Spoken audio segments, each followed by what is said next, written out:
Chapter 5, Old Letters. I have often noticed that almost everyone has his own individual small economies, careful habits of saving fractions of pennies in some one peculiar direction, any disturbance of which annoys him more than spending shillings or pounds on some real extravagance. An old gentleman of my acquaintance, who took the intelligence of the failure of a joint stock bank, in which some of his money was invested, with stoical mildness, worried his family all through a long summer's day because one of them had torn, instead of cutting, out the written leaves of his now useless bank book. Of course, the corresponding pages at the other end came out as well, and this little unnecessary waste of paper, his private economy, chafed him more than all the loss of his money. Envelopes fretted his soul terribly when they first came in. The only way in which he could reconcile himself to such waste of his cherished article was by patiently turning inside out all that were sent to him, and so making them serve again. Even now, though tamed by age, I see him casting wistful glances at his daughters when they send a whole inside of a half-sheet of note paper, with the 3 lines of acceptance to an invitation, written on only one of the sides. I am not above owning that I have this human weakness myself. String is my foible. My pockets get full of little hanks of it, picked up and twisted together, ready for uses that never come. I am seriously annoyed if anyone cuts the string of a parcel instead of patiently and faithfully undoing it fold by fold. How people can bring themselves to use India rubber rings, which are a sort of deification of string, as lightly as they do, I cannot imagine. To me, an India rubber ring is a precious treasure. I have one which is not new, one that I picked up off the floor nearly 6 years ago. I have really tried to use it, but my heart failed me, and I could not commit the extravagance. Small pieces of butter grieve others. They cannot attend to conversation because of the annoyance occasioned by the habit which some people have of invariably taking more butter than they want.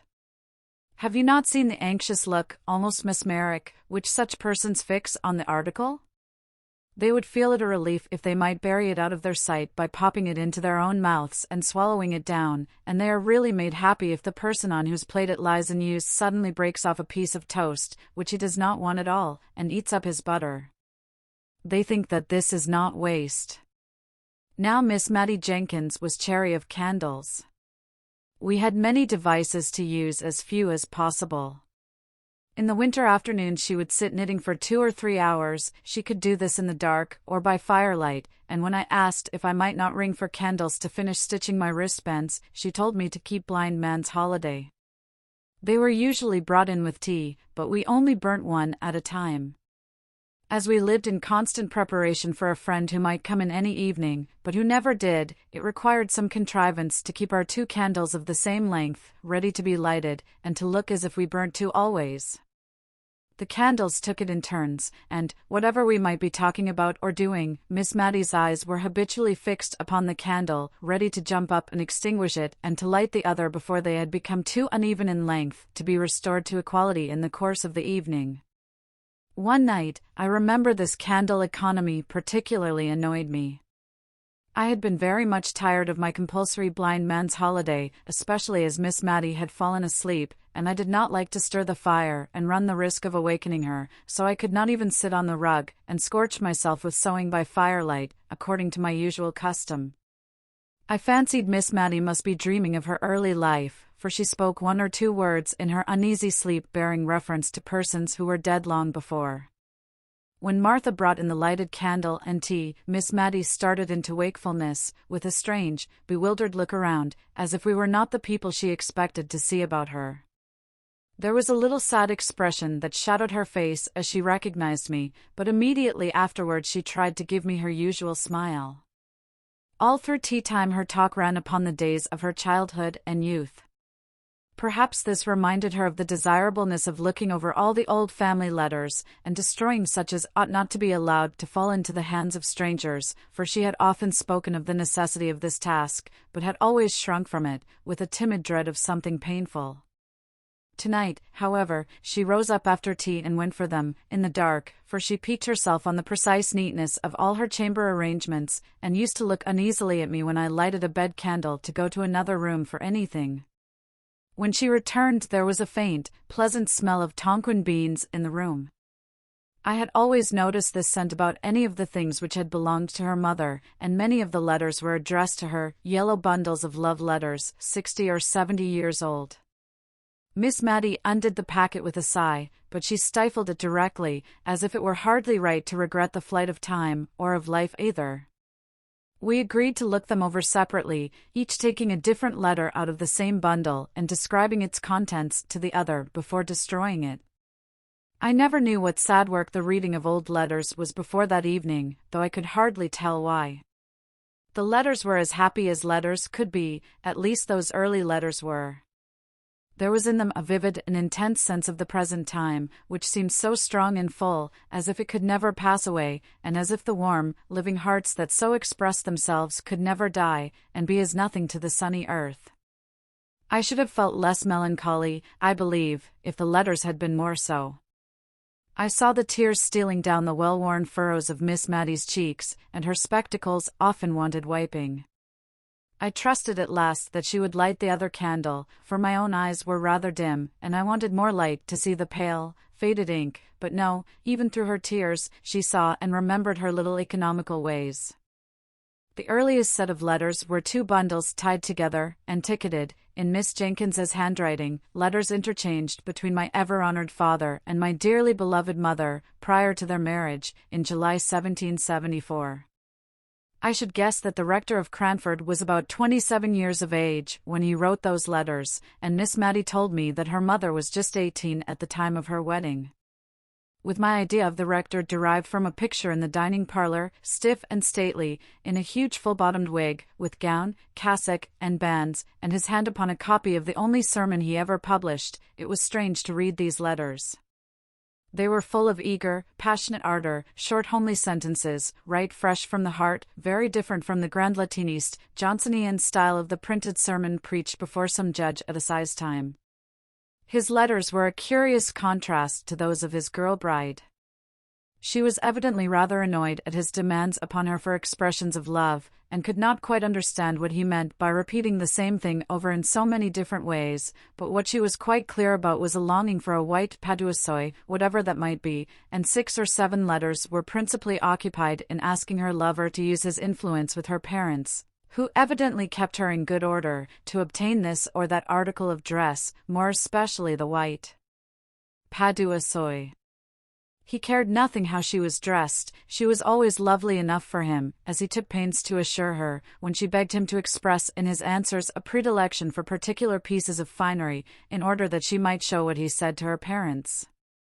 But at length he seemed to find out that she would not be married till she had a trousseau to her mind, and then he sent her a letter, which had evidently accompanied a whole box full of finery, and in which he requested that she might be dressed in everything her heart desired.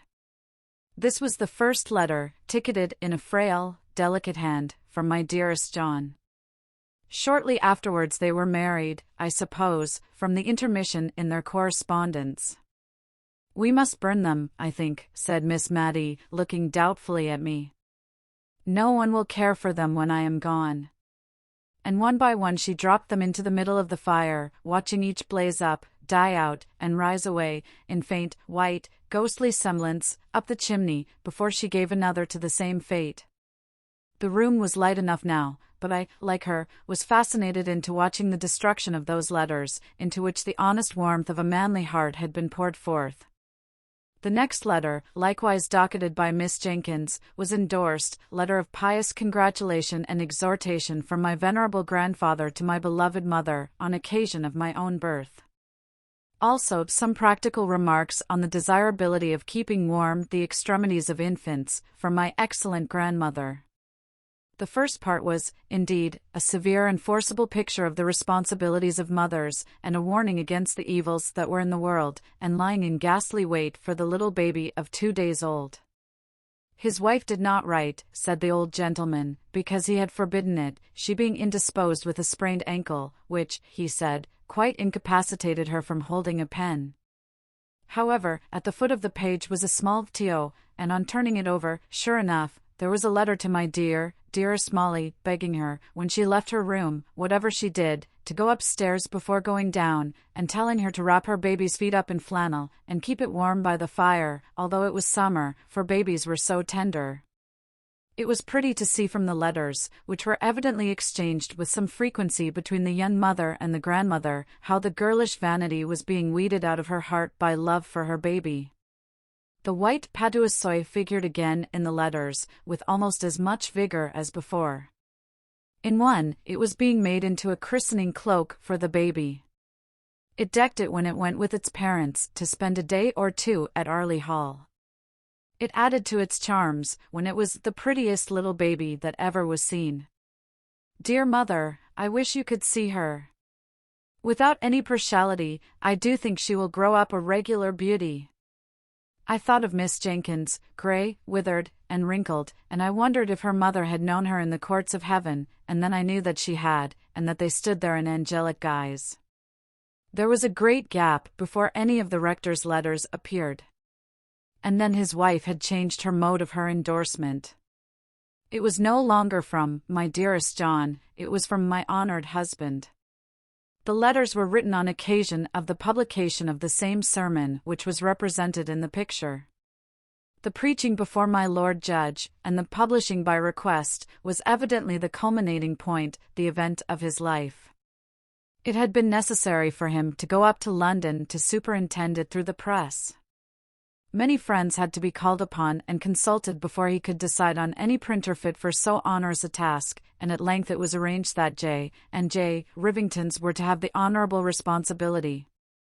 The worthy rector seemed to be strung up by the occasion to a high literary pitch, for he could hardly write a letter to his wife without cropping out into Latin. I remember the end of one of his letters ran thus: "I shall ever hold the virtuous qualities of my Molly in remembrance, dum mimer ipsi me, dum spiritus regit artis," which, considering that the English of his correspondent was sometimes at fault in grammar, and often in spelling, might be taken as a proof of how much he idealized his Molly, and, as Miss Jenkins used to say, people talk a great deal about idealizing nowadays, whatever that may mean. But this was nothing to a fit of writing classical poetry which soon seized him, in which his Molly figured away as Maria. The letter containing the Carmen was endorsed by her, Hebrew verses sent me by my honored husband. I thought to have had a letter about killing the pig, but must wait. Meum, to send the poetry to Sir Peter Arley, as my husband desires. And in a postscriptum note in his handwriting it was stated that the ode had appeared in the Gentleman's Magazine, December 1782. Her letters back to her husband, treasured as fondly by him as if they had been M.T. Cicerone's epistolae, were more satisfactory to an absent husband and father than his could ever have been to her. She told him how Deborah sewed her seam very neatly every day, and read to her in the books he had set her, how she was a very forward, good child, but would ask questions her mother could not answer, but how she did not let herself down by saying she did not know, but took to stirring the fire, or sending the forward child on an errand.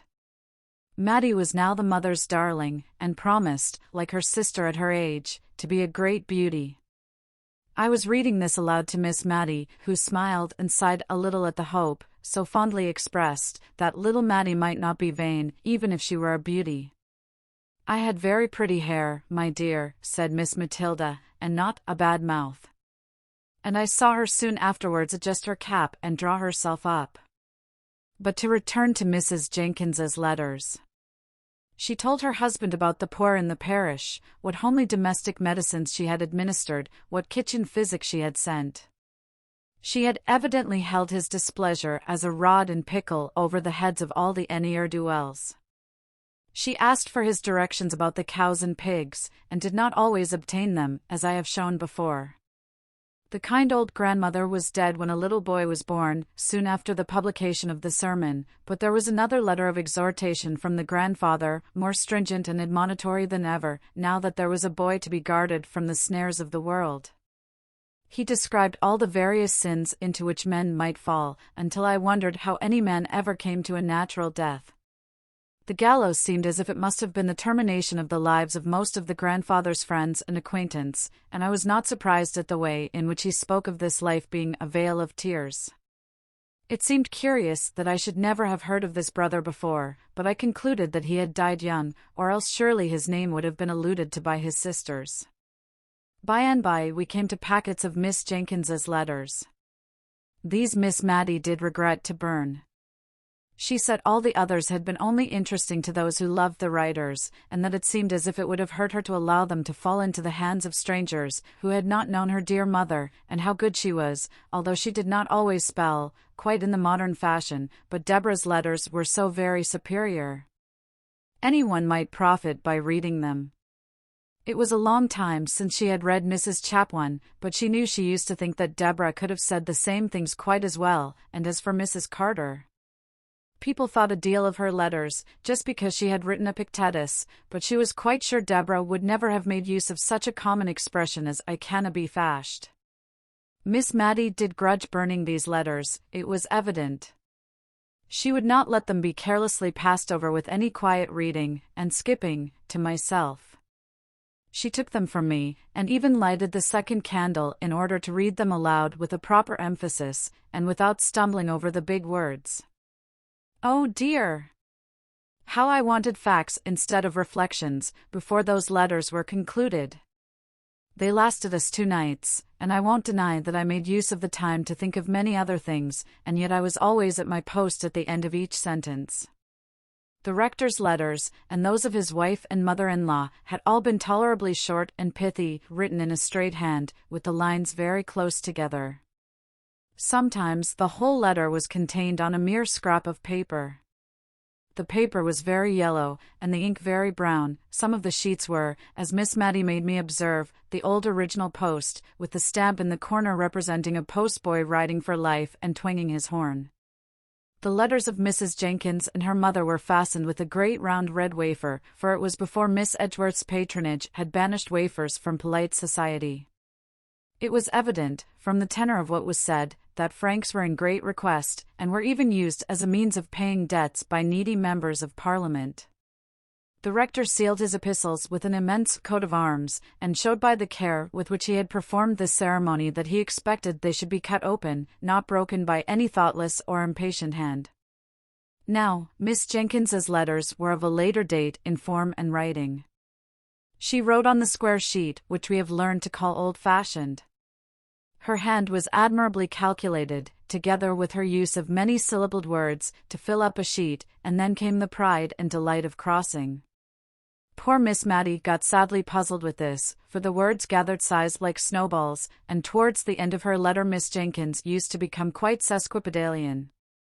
In one to her father, slightly theological and controversial in its tone, she had spoken of Herod, Tetrarch of Idumea. Miss Matty read it Herod Petrarch of Etruria, and was just as well pleased as if she had been right. I can't quite remember the date, but I think it was in 1805 that Miss Jenkins wrote the longest series of letters, on occasion of her absence on a visit to some friends near Newcastle upon Tyne. These friends were intimate with the commandant of the garrison there, and heard from him of all the preparations that were being made to repel the invasion of Buonaparte, which some people imagined might take place at the mouth of the Tyne. Miss Jenkins was evidently very much alarmed, and the first part of her letters was often written in pretty intelligible English, conveying particulars of the preparations which were made in the family with whom she was residing against the dreaded event, the bundles of clothes that were packed up ready for a flight to Alston Moor, a wild hilly piece of ground between Northumberland and Cumberland, the signal that was to be given for this flight, and for the simultaneous turning out of the volunteers under arms, which said signal was to consist, if I remember rightly, in ringing the church bells in a particular and ominous manner. One day, when Miss Jenkins and her hosts were at a dinner party in Newcastle, this warning summons was actually given, not a very wise proceeding, if there be any truth in the moral attached to the fable of the boy and the wolf, but so it was, and Miss Jenkins, hardly recovered from her fright, wrote the next day to describe the sound, the breathless shock, the hurry and alarm, and then, taking breath, she added, "How trivial, my dear father, do all our apprehensions of the last evening appear, at the present moment, to calm and inquiring minds." And here Miss Matty broke in with, "But, indeed, my dear, they were not at all trivial or trifling at the time. I know I used to wake up in the night many a time and think I heard the tramp of the French entering Cranford. Many people talked of hiding themselves in the salt mines, and meat would have kept capitally down there, only perhaps we should have been thirsty.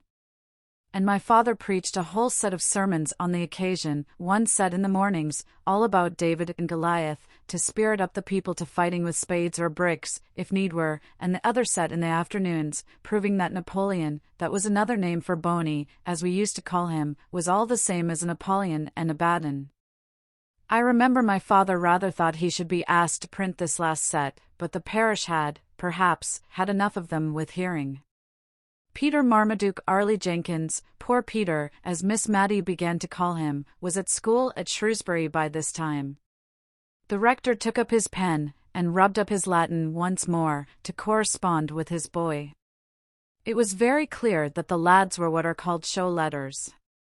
They were of a highly mental description, giving an account of his studies, and his intellectual hopes of various kinds, with an occasional quotation from the classics, but, now and then, the animal nature broke out in such a little sentence as this, evidently written in a trembling hurry, after the letter had been inspected: "Mother dear, do send me a cake, and put plenty of citron in." The mother dear probably answered her boy in the form of cakes and goody, for there were none of her letters among the set, but a whole collection of the rector's, to whom the Latin in his boy's letters was like a trumpet to the old war-horse. I do not know much about Latin, certainly, and it is, perhaps, an ornamental language, but not very useful, I think, at least to judge from the bits I remember out of the rector's letters. One was, "You have not got that town in your map of Ireland, but bonus Bernardus non videt omnia, as the proverbia say." Presently it became very evident that poor Peter got himself into many scrapes. There were letters of stilted penitence to his father, for some wrongdoing, and among them all was a badly written, badly sealed, badly directed, blotted note: "My dear, dear, dear, dearest mother, I will be a better boy, I will, indeed, but don't, please, be ill for me, I am not worth it, but I will be good, darling mother." Miss Matty could not speak for crying, after she had read this note. She gave it to me in silence, and then got up and took it to her sacred recesses in her own room, for fear, by any chance, it might get burnt. "Poor Peter," she said, "he was always in scrapes, he was too easy. They led him wrong, and then left him in the lurch. But he was too fond of mischief. He could never resist a joke. Poor Peter!"